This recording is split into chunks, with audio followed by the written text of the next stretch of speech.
Hello everyone. In this video, we will try to understand section 65 of CPC 1908.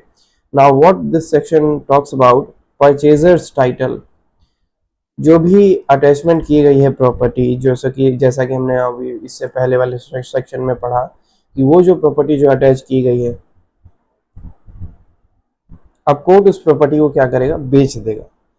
अब जब बेचेगा तो जिस दिन ऑप्शन था, जिस दिन वो प्रॉपर्टी परचेजर के पास गई, ठीक है, उसी दिन से उसका ऑनरशिप जो है वो स्टार्ट हो जाएगा। ना कि जो सर्टिफिकेट जो कोर्ट का चाहिए होता है, नो ऑब्जेक्शन सर्टिफिकेट चाहिए होता है ऑलमोस्ट 3 महीने बाद, कि हाँ now he is a lawful owner. तो वो तब मिलता है जब 3 महीने का 90 दिन का टाइम दिया जाता है। आई थिंक 30 दिन से 90 दिन का टाइम रहता है, और कोई भी किसी भी पर्सन को ऑब्जेक्शन है उस ऑक्शन से कि वो जो प्रॉपर्टी जो ऑक्शन में थी, जो सेल आउट हुई थी, वो उसकी प्रॉपर्टी ना हो कि मेरी प्रॉपर्टी थी, तो वो व्यक्ति कोर्ट में जाके अप्रोच कर सकता है कि सर प्रॉपर्टी तो मेरी थी, उसकी तो थी नहीं, तो आपने उसको क्यों अटैच करके सेल कर दिया।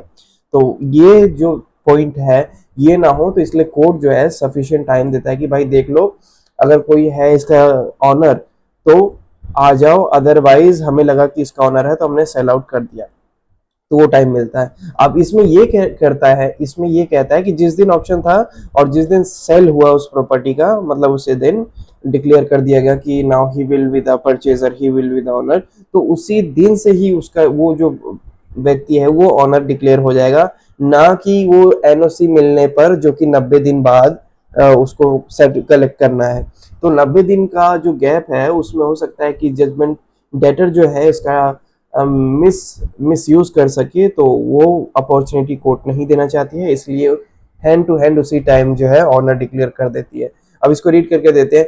Where immovable property sold in execution of a decree, ठीक है, डिग्री को एग्जीक्यूट करवाने के प्रयास में जो है प्रॉपर्टी जो सेल आउट की गई, and such sale has become absolute, the property shall be deemed to have vested in the purchaser from the time when the property is sold, उस टाइम से जब प्रॉपर्टी जो है बेची गई, and not from the time when the sale become absolute, और उस time से नहीं जब जो है उसको एनओसी मिला कोर्ट की तरफ से, जो कि ऑलमोस्ट 3 महीने बाद मिलेगा।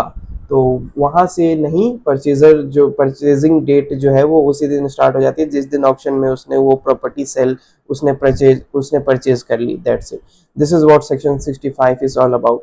नाउ 66 जो है वो रिपील हो गया है, suit purchase being on behalf of plaintiff, repeal by 1988।